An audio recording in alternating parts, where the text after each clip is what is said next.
Sa bidyong ito, tatalakayin natin ang buhay ng nag-iisang queen of all media na si Kris Aquino.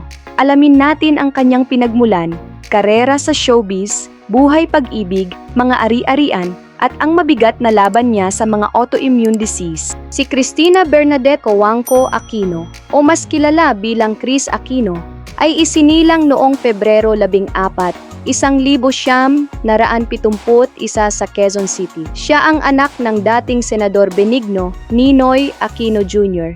at ng dating Pangulo ng Pilipinas na si Corazon Cory Aquino. Bata pa lamang si Kris ay nasaksihan na niya ang hirap ng buhay politika, mula sa pagkakakulong ng kanyang ama hanggang sa pagpaslang nito noong 1983.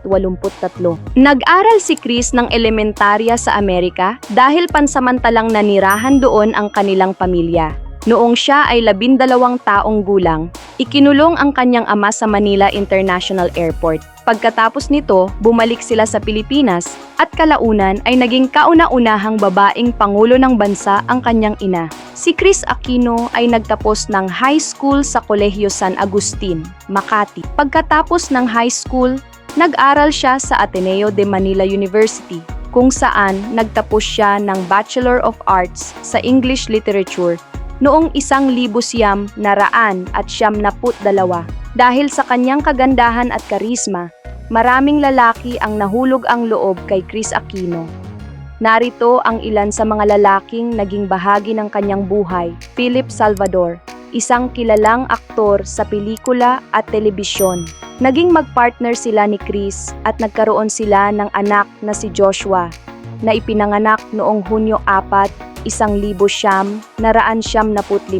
Nagsimula ang kanilang relasyon noong 1974 nang magsama sila sa pelikulang I'm Here. Pagkalipas ng 3 taon, naghiwalay sila dahil sa isyung third party.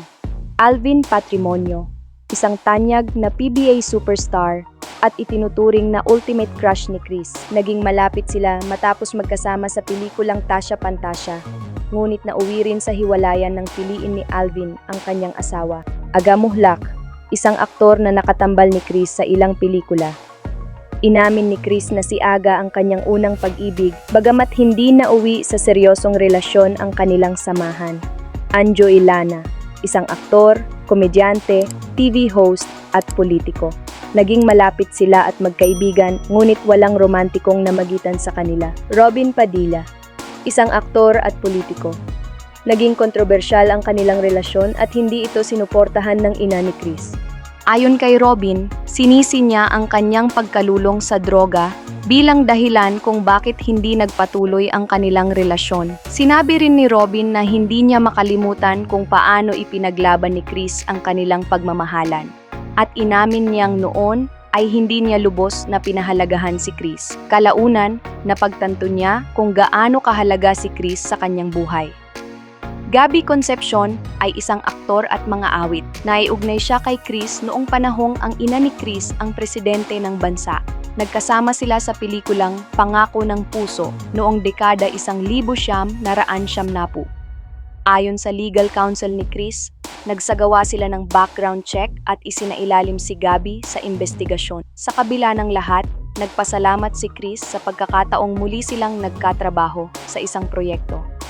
Mark Lapid ay isang aktor at politiko. Noong 2004, lumipat ang pamilya ni Kris at Mark sa Porac, Pampanga, kung saan nagsimula ang kanilang pagkakaibigan na kalaunan ay nauwi sa relasyon. Gayunpaman, panandalian lamang ang kanilang naging ugnayan. Vic Soto ay isang aktor at komedyante. Naging leading man siya ni Kris sa pelikulang My Funny Valentine noong dekada 1970. Iniulat na sila ay naging magkasama matapos ang pelikula. Ngunit nilinaw ni Kris na hindi seryoso ang kanilang relasyon. Sinabi rin niya na si Vic ang dahilan kung bakit madalas silang mag-away ni Joey. Sa kabila ng lahat, nanatili ang kanilang pagkakaibigan. Si Joey Marquez ay isang retiradong Pilipinong propesyonal na manlalaro ng basketball, aktor at politiko.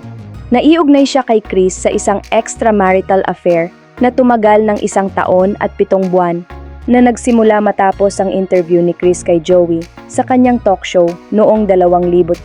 Bagamat nagkaroon ng paghihiwalay sa kanilang relasyon, si James Yap ay isang kilalang manlalaro ng PBA. Siya ang naging asawa ni Kris Aquino 5 taon matapos silang magkakilala. Nagkita sila noong Pebrero 2005 sa isang restaurant sa San Juan at 5 buwan matapos magkakilala, nagpasya silang magpakasal sa isang pribadong seremonya. Binigyan sila ng isang anak na si Bimbi. Ang pinakakontrobersyal na bahagi ng kanilang relasyon ay ang pagtataksil ni James kay Chris, ngunit pinanindigan pa rin ni Chris ang kanilang kasal, subalit nagtapos ang kanilang kasal nang idineklara itong null and void ng korte. Si Atty. Gideon Piña ay naging kaibigan ni Chris. Nilinaw ni Chris na walang romantikong relasyon sa pagitan nila at si Atmore Gideon ay kinuha lamang niya para sa brand endorsements at itinuturing na malapit na kaibigan. Si Mark Leviste ay isang politiko at abogado ni Chris. Unang ipinakita ni Mark ang interes kay Chris noong Setyembre 2019. Nagkaroon sila ng relasyon, ngunit naghiwalay at nanatiling magkaibigan. Si Herbert Bautista, aktor at politiko, ay nagpropose kay Chris noong Abril 2014, ngunit ayon kay Chris, hindi ito romantikong proposal. Makalipas ang ilang araw, naghiwalay din sila. Noong October 2016, nabalitang naging magkaibigan sila. At sa ikalawang pagkakataon, muling nag-propose si Herbert kay Chris. Gayunpaman tinapos na ito ni Chris at hanggang ngayon at magkaibigan na lamang sila. Mel Sarmiento, politiko, ay nakipag-ugnayan kay Chris noong 2021. Noong Oktubre 24, 2021, inanunsyo ni Chris sa Instagram ang kanilang engagement na ikinagulat ng marami dahil sa pribadong buhay ni Chris. Inamin ni Mel na matagal na niyang hinahangad si Chris at sinabi ni Chris na si Mel ang mas mabuting tao para sa kanya. Ngunit noong Enero 2022, pinirmahan ni Chris ang kanilang separation agreement at ipinaliwanag sa Instagram na ang lumalalang kalusugan niya ang dahilan ng kanilang paghihiwalay. Ayon kay Chris, iniisip niya ang hinaharap ni Mel at ayaw niyang maging pabigat sa kanya. Si Dr. Michael Padlan, isang general surgeon sa Makati Medical Center, ay naging bahagi ng bagong relasyon ni Chris noong Hulyo 2024. Ayon kay Chris, naging mas madali ang kanilang koneksyon dahil sa propesyon ni Dr. Padlan na tumulong sa kanyang autoimmune diseases. Noong Nobyembre 2024, bumalik si Chris sa Pilipinas matapos ang 2 taon ng paggamot sa USA. Sa kanyang pagbabalik, binanggit niya si Dr. Padlan sa Instagram bilang bahagi ng kanyang support system at may larawan sila sa eroplano na nagpatibay sa kanilang relasyon sa mata ng publiko. Ngunit noong Pebrero 2025, lumabas ang balita tungkol sa kanilang breakup sa Instagram post noong Marso 16. Si Chris ay isang mapagmahal na ina sa kanyang 2 anak na sina Joshua, Josh Aquino at James Carlos Bimbi Aquino Yap. Madalas niyang ipahayag na ang kanyang mga anak ang kanyang lakas at inspirasyon sa buhay. At ito naman ang kayamanan ni Chris Aquino, mga bahay at kondominium sa mga prime locations sa Pilipinas. Kilala ang kanyang mga tahanan na malinis, elegante at maaliwalas, may mamahaling gamit at home decor. May ilang luxury at high-end na sasakyan din si Chris. Kilala si Chris sa pagiging praktikal, ngunit classy sa pagpili ng sasakyan. May mga negosyo rin si Chris at kita mula sa telebisyon at pelikula. Bilang TV host, actress at producer. Malalaking kita bilang endorser ng iba't ibang produkto. May mga investment na pinamamahalaan para sa kanya at sa kanyang mga anak. May mga mamahaling gamit at koleksyon ng luxury bags mula sa Hermes, Chanel, Louis Vuitton, Gucci at Goyard. May mamahaling alahas, relo at accessories si Chris, high-end skincare at beauty products. Tinaguriang Queen of All Media si Chris Aquino dahil sa tagumpay sa TV, pelikula at endorsements. Ang kanyang pangalan at reputasyon ay itinuturing ding isang malaking kayamanan. Para kay Chris, ang kanyang pinakamahalagang kayamanan ay ang kanyang mga anak na sina Josh at Bimbi, pati na rin ang kanyang kalusugan at pamilya. Tinatayang net worth ni Kris Aquino nasa pagitan ng 10 milyon US dollar hanggang 20 milyon US dollar. Humigit kumulang 500 milyon hanggang 1 bilyong piso.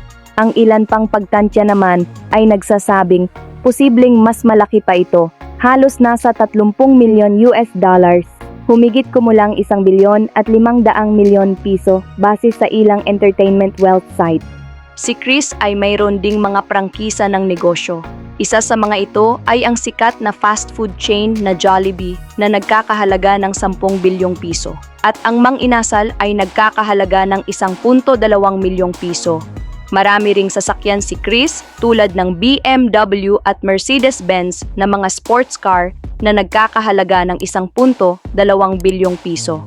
Mayroon din siyang mga luxury bag na nagkakahalaga ng 50 bilyong piso. Si Kris Aquino ay patuloy pa ring nagpapagamot dahil sa maraming autoimmune diseases. Ayon sa mga ulat, lumalakas na siya ng kaunti kumpara dati. Tumaas na ang timbang ni Kris na senyales ng unti-unting paggaling. Kamakailan ay nakauwi na siya mula sa ospital matapos ang 6 na linggong gamutan. Sinabi niya na kahit mahina ang kanyang katawan, patuloy siyang lumalaban para sa kanyang mga anak at nagpapasalamat sa mga taong nagdarasal para sa kanya.